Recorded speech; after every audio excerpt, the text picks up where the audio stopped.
नमस्कार दोस्तों, आपका स्वागत है हमारे टीम सी कोचिंग इंस्टीट्यूट पे। चलो भैया, अभी हम इनकम टैक्स का लेक्चर ही है, राइट। एक्चुअली मुझे बताना पड़ता है बार बार, फाउंडेशन भी ले रहा हूँ ना साथ में, ठीक है। तो सेक्शन 10 बेसिक कंसेप्ट के 3 लेक्चर हम पूरे कर चुके थे, राइट। और अब हम पढ़ रहे हैं income which do not form part of total income section 10 के बारे में, राइट।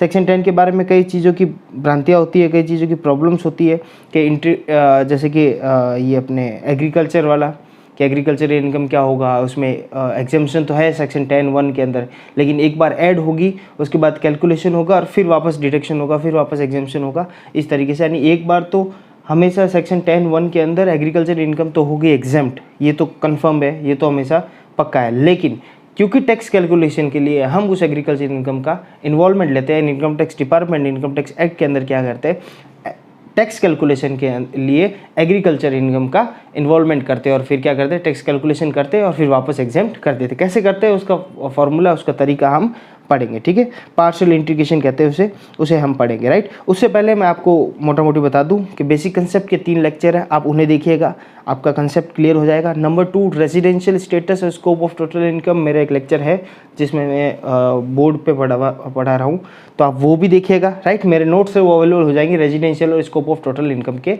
लिए, क्योंकि हमारे पास समय नहीं है, नवंबर में एग्जाम है, इसलिए मैं इसको income from exempted income section 10 की मैं सीधा उसी लेक्चर पे आ रहा हूँ। तो आप रेजिडेंशियल का मेरा लेक्चर मैंने डाल रखा है चैनल पे, आप स्टेटस का वो भी देख सकते हैं, स्कोप ऑफ टोटल इनकम का भी मैंने सेक्शन 9 का भी वीडियो डाल रखा है, आप वो भी देख सकते हैं, राइट।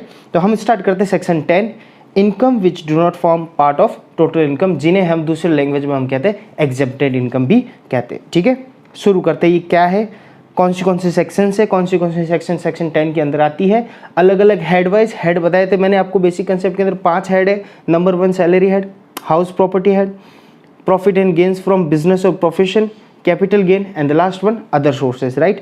और इन सेक्शन 10 के अंदर, इन 5 हेड्स के अंदर सेक्शन 10 के एग्जाम्पशन दे रखे हैं अलग अलग, वो भी हम देखते हुए चलेंगे कहाँ कहाँ दे रखे। जैसे सैलरी हेड पढ़ेंगे तो सेक्शन 10 की काफ़ी सेक्शंस सैलरी हेड के अंदर कवर हो जाएगी, कुछ सेक्शन कैपिटल गेन्स के अंदर होगी, कुछ बीपीवी हेड के अंदर होगी, यानी प्रॉफिट और गेन्स, जिसको आप प्रॉफिट और गेन्स बिजनेस और प्रोफेशन हेड होता है उसमें करेंगे, कुछ अदर सोर्सेस में होगी, राइट। तो हम लेते हुए चलेंगे क्या क्या है, और कुछ सेक्शन जो यहाँ नहीं है वो सेक्शन 10 की सेक्शन हम यहाँ पर पढ़ेंगे जहाँ पे एग्जाम्पशन दे रखा है, जहाँ पे आपको छूट दे रखी है इनकम टैक्स के अंदर, और जहाँ पे उन सेक्शन के वाया आप क्या ले सकते हो, एग्जाम्पशन या छूट ले सकते हो, राइट। क्या है एग्जाम्पशन 10 पड़ेगा, ये पूरी सेक्शन 10 के बारे में चलेगी। सेक्शन 10 के सब सेक्शन चलेंगे, क्लॉजेस चलेंगे, प्रोविजन चलेंगे, एक्सप्लेनेशन चलेंगे, ठीक है। तो शुरू करते हैं exemption under section 10।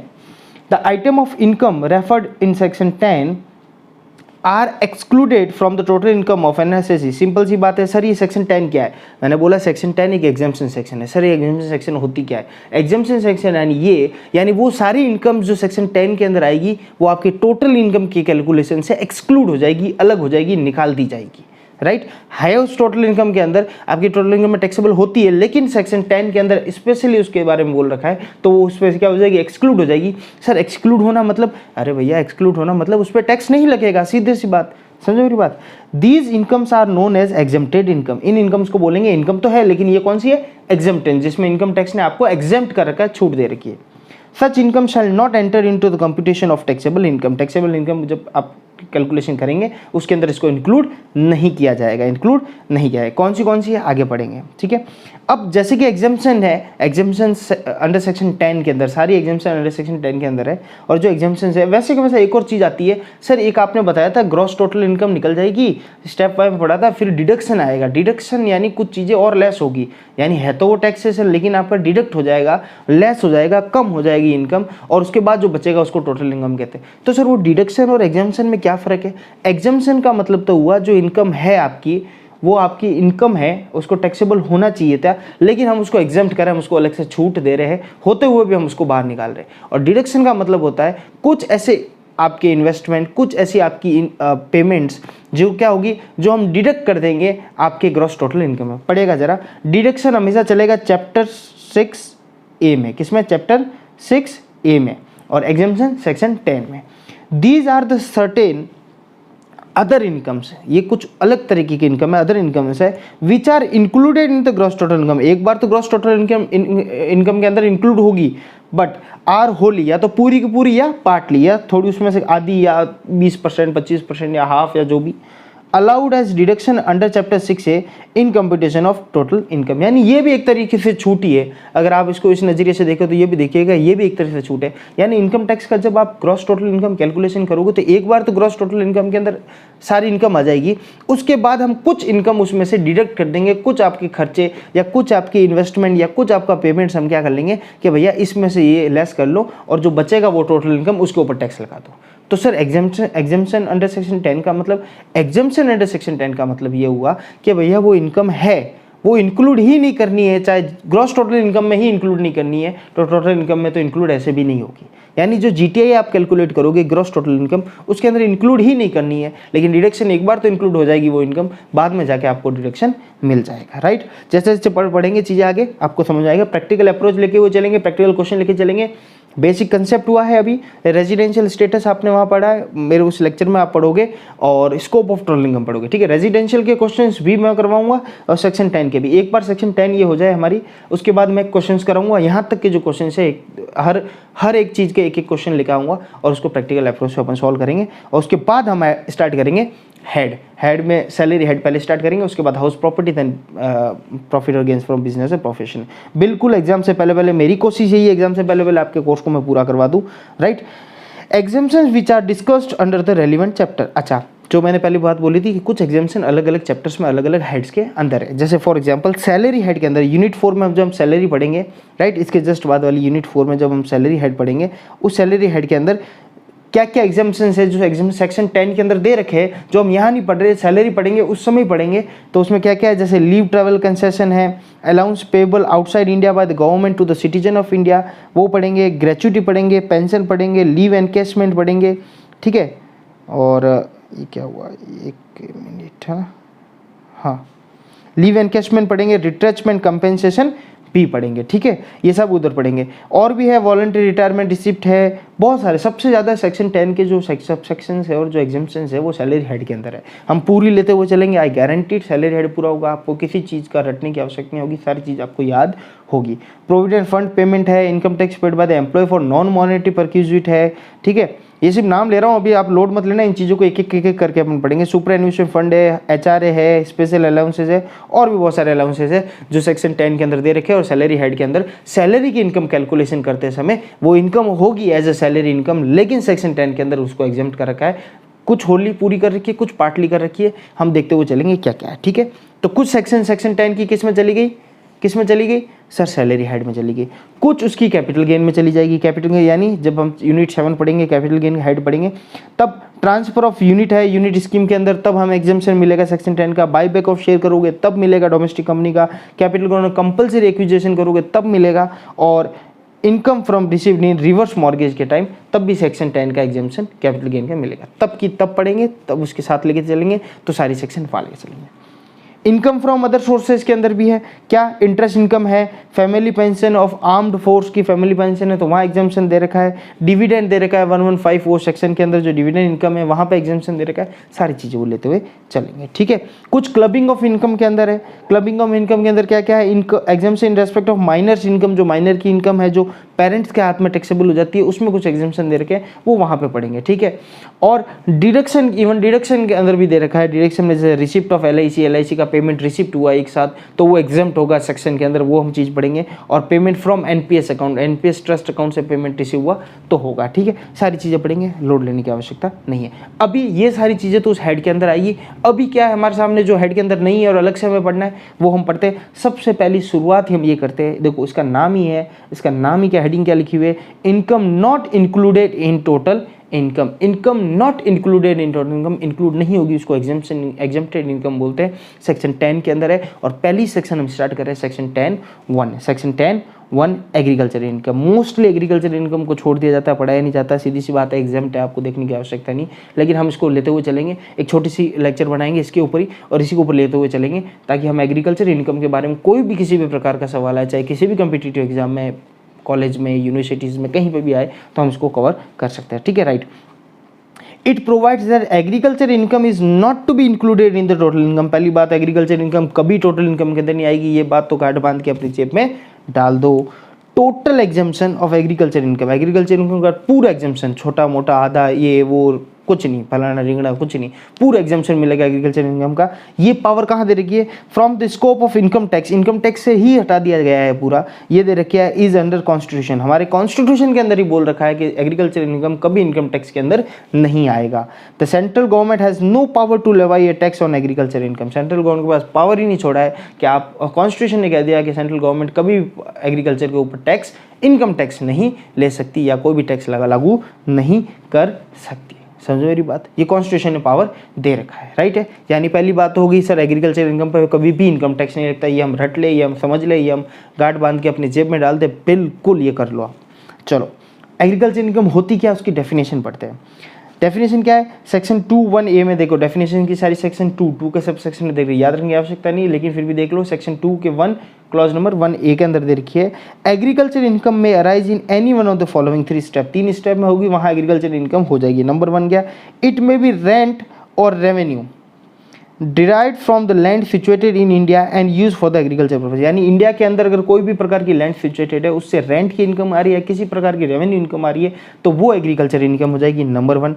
Number 2 B, ये क्या किया इसने,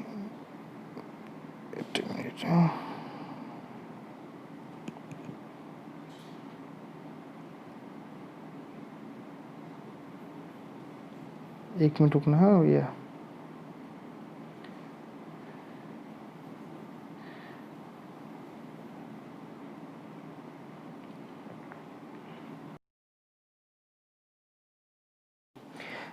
तो पहला क्या था, पहला हमने क्या पढ़ा था, बीच में थोड़ा नोट की ऊपर नीचे हो गए थे नोट मेरे, हाँ चलो। Definition agriculture income, right.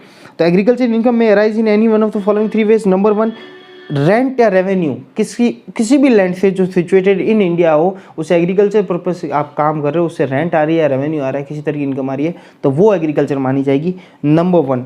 Number 2 क्या बोला हुआ है, नंबर 2 बोला गया है, नंबर 2 बोला है income derive from such land, उसी लैंड से इनकम जो भी आ रही है आपकी, कैसे, नंबर 1 एग्रीकल्चर से आ रही है, किससे आ रही है, एग्रीकल्चर का मतलब हुआ किसी भी तरह की कल्टीवेशन का काम उसके ऊपर आप करते हो, तो वो एग्रीकल्चर होता है, राइट। तो एग्रीकल्चर का मीनिंग ही यहाँ पे लिखा हुआ है आपके सामने कि agriculture income that is agriculture income which arise from any 3 वे, अगर इन 3 तरीकों से आएगा तो सारी एग्रीकल्चर इनकम मानी जाएगी। नंबर 1 लैंड अगर सिचुएटेड इन इंडिया हो और एग्रीकल्चर पर्पज के लिए यूज हो रहा हो, नंबर 1 तो वहाँ से रेंट या रेवेन्यू आएगा तो आएगी।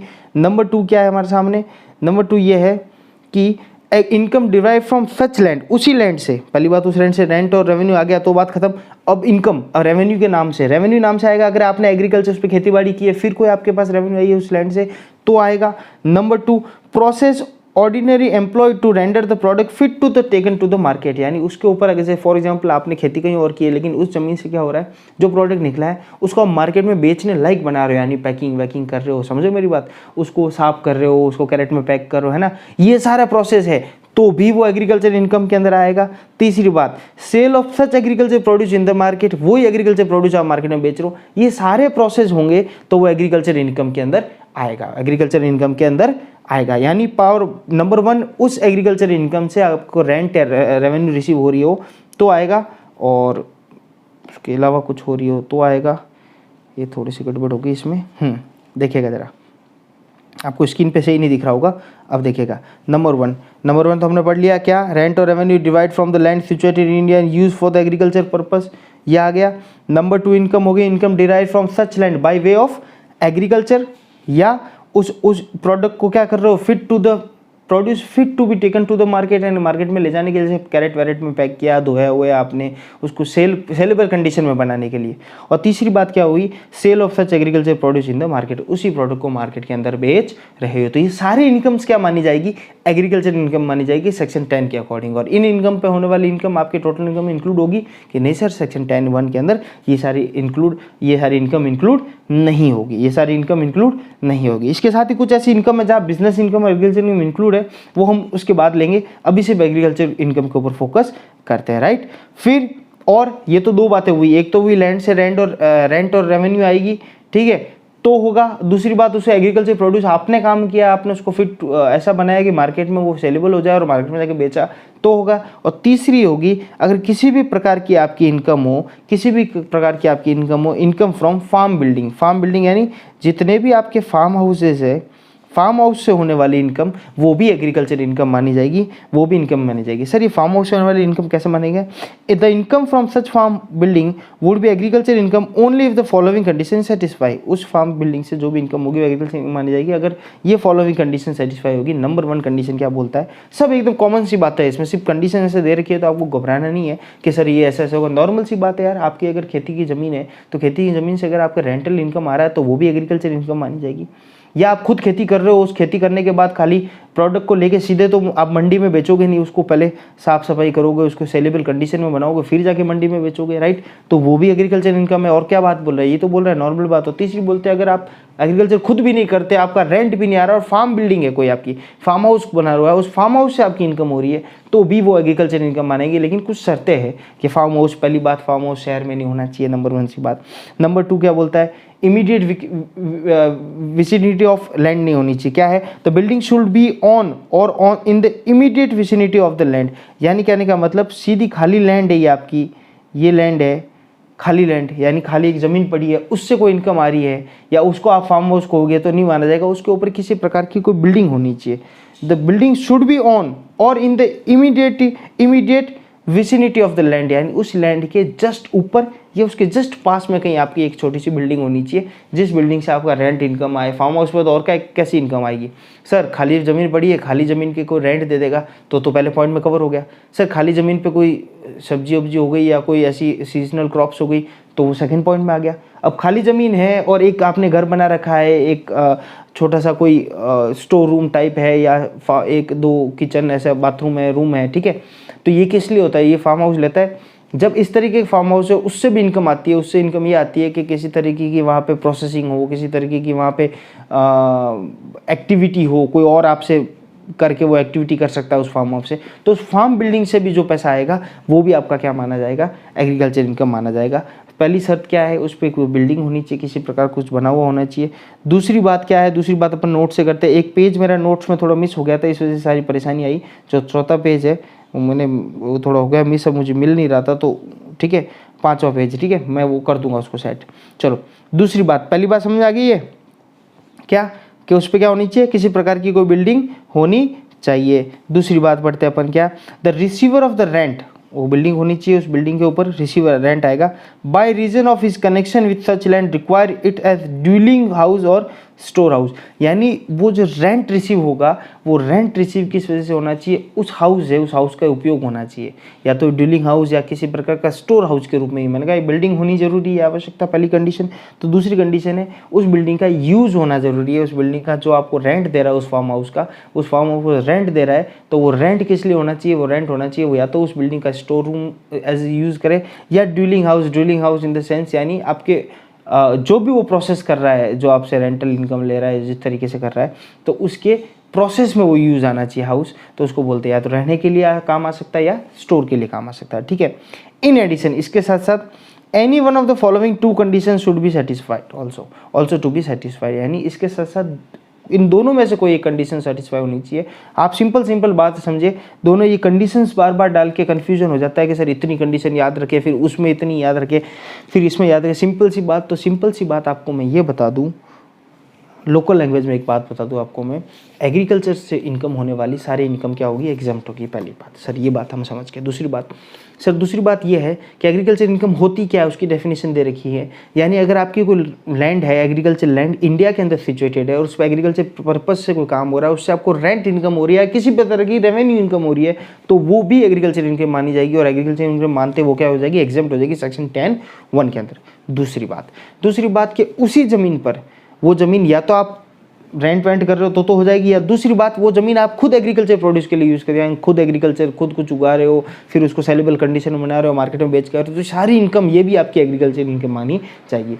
तीसरी बात उसके ऊपर किसी प्रकार का आपकी फार्म बिल्डिंग है, यानी एक लैंड है, उसके ऊपर एक छोटी सी कोई घर बना रखा है, स्टोर रूम या ड्यूलिंग हाउस, रहने के लिए 2 रूम 1 रूम हो या एक ही रूम हो स्टोर रूम के लिए, वो यूज़ हो, और उसके द्वारा कोई इनकम आ रही है, तो वो भी इनकम आपकी एग्रीकल्चर इनकम मानी जाएगी। किसी भी प्रकार की आ सकती है इनकम, एग्रीकल्चर इनकम मानेंगे और वो भी हम एक्सेप्ट करेंगे। लेकिन कुछ शर्त है। शर्त ये है कि वो जो फार्म हाउस है आपका, वो फार्म हाउस है वो म्युनिसिपल जो लोकेलिटी है, जैसे फॉर एग्जांपल कोई शहर है, जैसे कि मैं एग्जांपल दे दूं आपको, जयपुर का एग्जांपल दे दूं, जयपुर है तो जयपुर की म्यूनसिपल जो बाउंड्री है, यानी कोई भी शहर हो सकता है, लखनऊ भी हो सकता है, उसकी म्यूनसिपल बाउंड्री के अंदर नहीं आना चाहिए, तो जुडिक्शन ऑफ म्यूनसिपैलिटी के अंदर नहीं होना चाहिए, उसके अंदर सिचुएटेड नहीं होना चाहिए, ठीक है।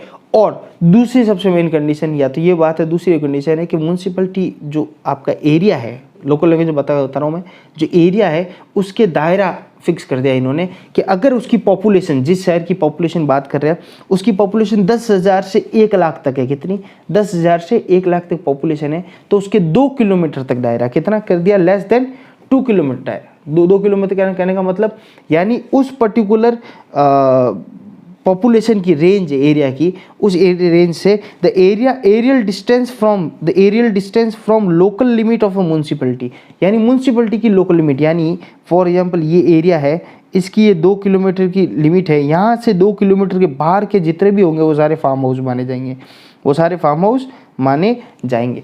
फॉर एग्जाम्पल मेरी बाउंड्री जो जयपुर शहर की अगर मैं एग्जाम्पल दे दूँ या जोधपुर शहर की एग्जाम्पल दे दूँ, तो उसकी बाउंड्री म्यूनसिपल बाउंड्री हो गई जैसे कि 20-20 किलोमीटर चारों तरफ फैली हुई है, 20-20 किलोमीटर चारों तरफ फैली हुई है। उस 20 किलोमीटर के 2 किलोमीटर और ऊपर पकड़ लो, यानी 22 किलोमीटर, उसके बाहर की जो भी होगी उसको हम फार्म बिल्डिंग मान लेंगे, उसको उसके अंदर अगर कोई आ गई तो हम उसको शहर का हिस्सा मानेंगे, उसको एग्रीकल्चर, उससे होने वाली इनकम को एग्रीकल्चर इनकम नहीं मानेंगे, क्योंकि वो रूरल नहीं हो गया, वो क्या होगी, अर्बन होगी, वो क्या होगी, अर्बन होगी। समझे? ये तो है एग्जाम्पल दे रहा हूँ जिसकी 10,000 से 1 लाख की पॉपुलेशन है, जिसकी पॉपुलेशन 1 लाख से 10 लाख है तो उसका यही लिमिट 2 किलोमीटर की लिमिट कितनी कर दी, 6 किलोमीटर के। कहने का मतलब शहरों का विस्तार होता है ना, तो विस्तार में ऐसा होता है कि सिर्फ जस्ट शहर के पास बाहर जाके जो मेन सिटीज़ होती है, सिटी के बाहर जाते कोई फार्म हाउस बना लेते हैं और बोलते थे ये तो भैया हमारा फार्म हाउस है, इससे होने वाली इनकम तो हमारी एग्रीकल्चर इनकम और इसको एग्जाम्प्ट करो। तो गवर्नमेंट ने बोला ऐसा नहीं होता भैया, अगर आपके शहर की लिमिट है, आपके म्यूनसिपल जहाँ पे म्यूनसिपलिटी लगती है आपकी, उसकी लिमिट है 1 लाख से 10 लाख की पॉपुलेशन है, तो उसकी जो सीमा खत्म होती है उससे 6 किलोमीटर और पकड़ लो, उसके बाद वाला जो भी एरिया हो जाएगा वो क्या मान लिया जाएगा, क्या मान लिया जाएगा, एग्रीकल्चर इनकम के लिए, यानी फार्म बिल्डिंग मान लेंगे उसको, ठीक है। और ये अगर 10 लाख से ऊपर हो जाए जिसकी पॉपुलेशन, यानी मोस्टली जितनी भी सिटीज़ है उसकी 10 लाख के ऊपर ही है, तो भैया 8 किलोमीटर है जो उसकी म्यूनसिपलिटी एरियल खत्म होता है, उससे 8 किलोमीटर तक आप ले जाओ तो वहाँ पे हम फार्म बिल्डिंग मानेंगे। समझे मेरी बात, समझे मेरी बात? तो सिंपल सी लोकल लैंग्वेज में बात समझे आप मेरी, कि ऐसे ऐसी जो भी इनकम होगी वो सब एग्रीकल्चर इनकम मानी जाएगी, उस फार्म बिल्डिंग से होने वाले इनकम को भी एग्रीकल्चर इनकम मानेंगे, ठीक है। अच्छा, एग्रीकल्चर इनकम होगी तो क्या होगा, सिर्फ वो एग्जेम्प्ट हो जाएगी, वो टोटल इनकम के अंदर इंक्लूड नहीं होगी। चलो एग्जाम्पल ऑफ एग्रीकल्चर इनकम, क्या एग्जाम्पल है एग्रीकल्चर इनकम के, तो भैया एग्जाम्पल ऑफ एग्रीकल्चर इनकम ये है कि income derived from the sale of seed. सबसे पहला एग्जाम्पल क्या है, जैसे क्या क्या एग्रीकल्चर इनकम हो सकती है sir? Number 1, income derived from the sale of seed से, यानी जो बीज बेचते हो उससे इनकम हो रही है तो भी एग्रीकल्चर इनकम मानी जाएगी। या आप कोई फ्लावर या क्रिप्टर्स इस तरीके से कोई उगा रहे हो, आप क्रिपर्स या फ्लावर या किसी तरह की फसल उगा रहे हो तो भी एग्रीकल्चर इनकम होगी सर। या आप कैटल को, जो भी भेड़ बकरी है या गाय वैसे है, इनको चारा वारा खिलवा, तो वो भी एग्रीकल्चर इनकम होगी, उससे बेचने से कुछ आ रहा है तो भी एग्रीकल्चर इनकम। या उनको देने से रेंट आ रहा है, उनको सिर्फ मैं कह रहा हूँ बेचने से, या उसको कई बार क्या होता है, ग्राउंड होता है एग्रीकल्चर में, कृषि भूमि होती है, उनको क्या करते हैं, जैसे किसी गाय भेड़ होती है ज़्यादा, तो उनको वो क्या बोलते हैं, उसको फीडिंग के लिए उनकी ग्रेजिंग उसको बोलते हैं। और उसको अगर लोकल लैंग्वेज में हम बात करें तो जो चारा होता है उस चारों को ग्रेजिंग यानी उसको खिलाने के लिए हम क्या बोलते हैं, रेंट पे देते हैं, अपनी ज़मीन रेंट पे देते हैं 2-2 घंटे 3-3 घंटे या 1-1 महीने, तो उस 1 महीने के लिए हम क्या करते हैं, उससे रेंट लेते हैं, तो रेंट भी क्या हो जाएगा आपका एग्रीकल्चर इनकम मानी जाएगी। और भी जैसे बम्बूज ट्रीज़ है उनको ग्रोइंग करने का, वो भी एग्रीकल्चर इनकम के अंदर आएगी। क्या एग्रीकल्चर इनकम नहीं होगी? Number 1, breeding of life stock की ब्रीडिंग, यानी भेड़ पशु पालन, ये जो भी है ये सब एग्रीकल्चर इनकम में नहीं आएगी। फिशरी एग्रीकल्चर इनकम में नहीं आएगी। पोल्ट्री फार्मिंग एग्रीकल्चर इनकम में नहीं आएगी। डेयरी फार्मिंग एग्रीकल्चर इनकम में अंदर नहीं आएगी, ठीक है। यहाँ तक तो बातें चली एग्रीकल्चर इनकम होता है क्या, एग्जेम्पशन क्या है, क्या होगी क्या नहीं होगी, ठीक है। सेक्शन 10 क्या है, सेक्शन डिडक्शन क्या है, 80 डिडक्शन 6A का डिडक्शन क्या है, इन दोनों में डिफरेंस क्या है, राइट, ये सारी बात की। अब एग्रीकल्चर इनकम हमने किस लिए पढ़ी, जब सर एग्जाम टी था तो उसको पढ़ा क्यों, पढ़ने का तो पहले आवश्यकता ये थी कि आपकी उसकी डेफिनेशन क्लियर होना चाहिए, नहीं तो कुछ एग्रीकल्चर नहीं होगी उसको भी आप एग्रीकल्चर इनकम के अंदर ले जाओगे। तो क्वेश्चन में सवाल आएंगे एग्जाम में, तो इनको इंपॉर्टेंट कर देना, ये सारी एग्रीकल्चर इनकम नहीं है, ये सारी एग्रीकल्चर इनकम नहीं है, ठीक है।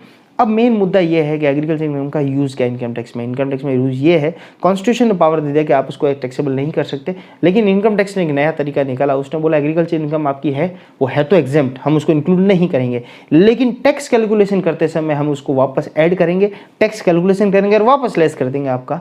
तो टैक्स कैलकुलेशन जब उसको ऐड करेंगे तो हमारी स्लैब रेट क्या हो जाएगी, वेरी हो जाएगी, बढ़ जाएगी। तो टैक्स हमें जैसे फॉर एग्जाम्पल 10,000 देना पड़ रहा था, वो 11 साढ़े 11 देना, 1000 1,500 का फर्क पड़ जाएगा। तो इसको बोलते हैं, क्या बोलते हैं, जब एग्रीकल्चर इनकम एग्जेम्प्ट होती है तो उसको टैक्स कैलकुलेशन के लिए इंक्लूड करते हैं, फिर वापस लेस करते थे। इस पूरे मेथड को बोलते हैं पार्शियल इंटीग्रेशन। क्या बोलते हैं, पार्शियल इंटीग्रेशन। इनकम टैक्स के अंदर क्या बोलते हैं, पार्शियल इंटीग्रेशन। सर ये मेथड कैसे कैलकुलेट होता है मैं बताता हूँ, पढ़िएगा जरा।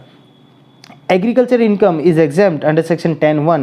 However, a method has been laid down to levy tax on the agriculture income in an indirect way. The concept is known as partial integration of agriculture income with non-agriculture income. With non-agriculture income यानी इसका partial integration, थोड़ा सा उसका मिलावट कर देते हैं, integration अंदर डाल देते हैं, किसमें, नॉन एग्रीकल्चर इनकम को अंदर, किसको, एग्रीकल्चर इनकम को, ठीक है। देखिएगा ये किसके ऊपर एप्लीकेबल है, it is applicable on the individual, HUF, BOI, AOP और AGP। AGP यानी सर महादेव जी, ये तो हमें याद हो गया।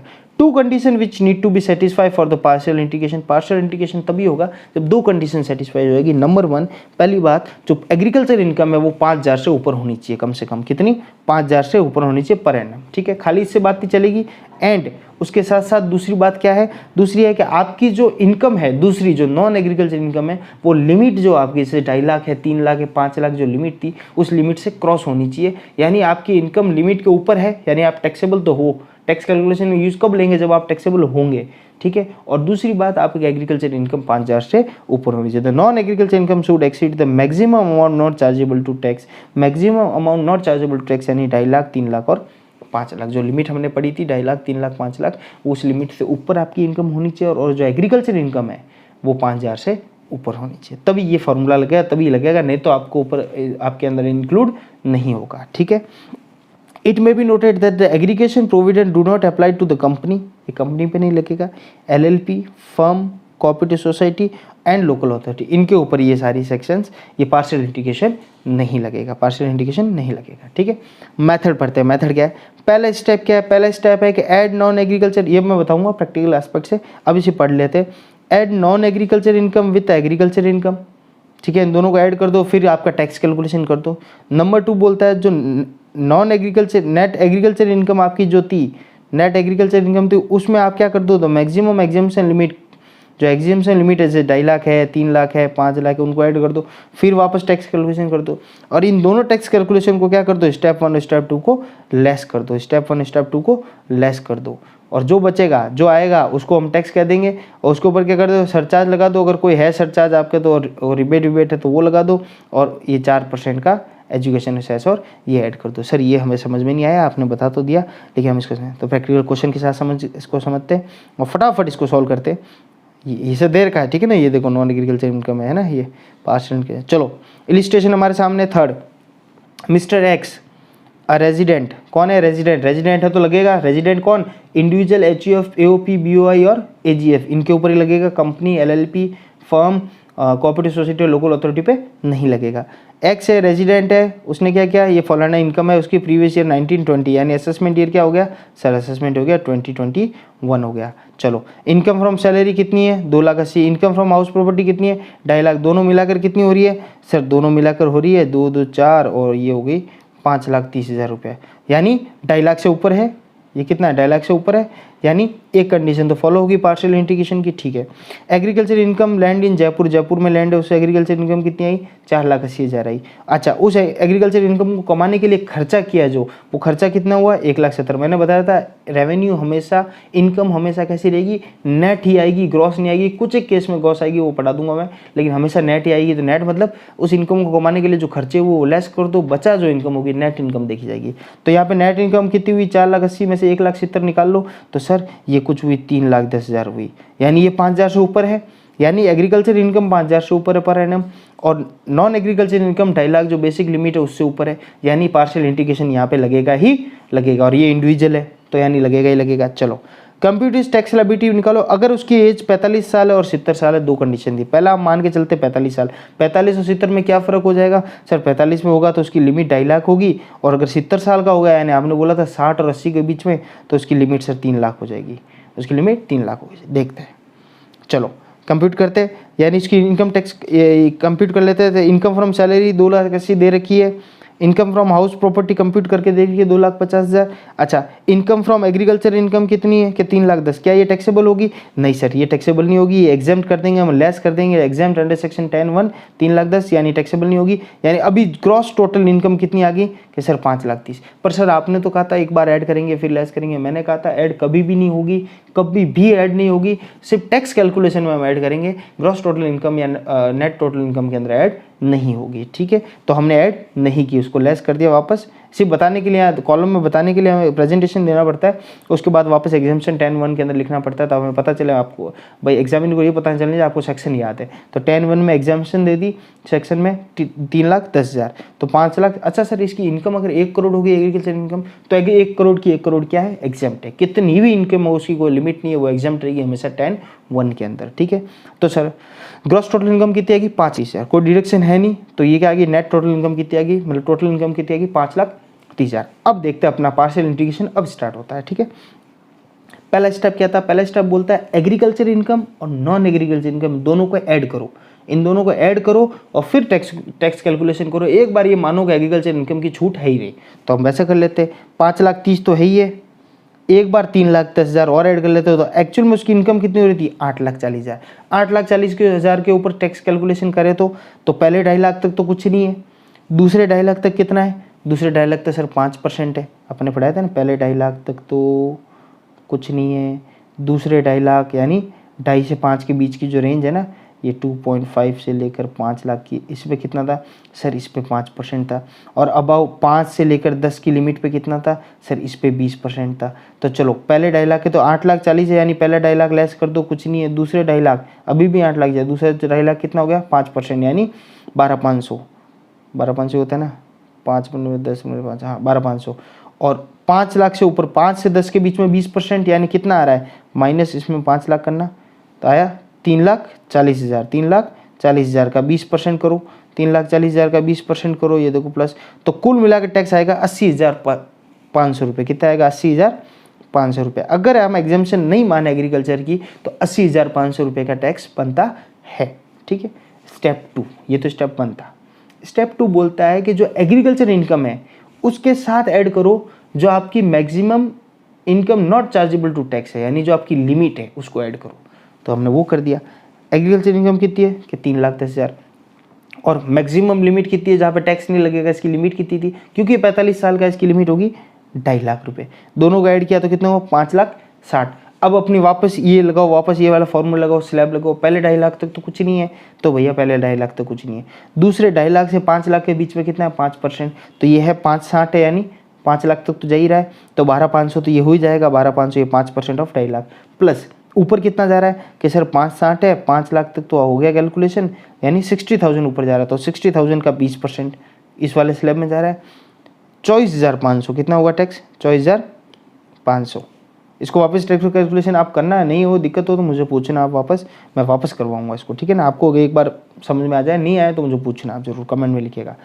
तो स्टेप 1 के अंदर 80,500 हो गया, स्टेप 2 के अंदर कितना? 24,500। तीसरा स्टेप क्या था? स्टेप 1 और 2 को लेस करो, तो देखो 80,500 माइनस 24,500 बचा कितना? 56,000। कितना बचा? 56,000। बस यही आपका टैक्स हो गया कैलकुलेशन, यानी अब आपका टैक्स कैलकुलेशन कितनी होगी? 56,000। यानी पार्शियल इंटीग्रेशन के मिलाने की वजह से आपकी टैक्स कितनी, लाइबिलिटी कितनी बन गई? इस 5,30,000 पे लाइबिलिटी बन गई आपकी 56,000 की। कितनी? 56,000 की। उसके ऊपर कोई सरचार्ज वर्चार्ज रिबेट विबेट है तो जोड़ लो, नहीं हो तो प्लस 4% तो हमेशा जोड़ना ही जोड़ना है। 4% किस चीज़ का है कि सर 4% एजुकेशनल और वो सीनियर एजुकेशनल जो सेस है वो हमें जोड़ना है, और वो तो हमेशा रहेगा। एजुकेशनल हेल्थ सेस है वो तो रहेगा।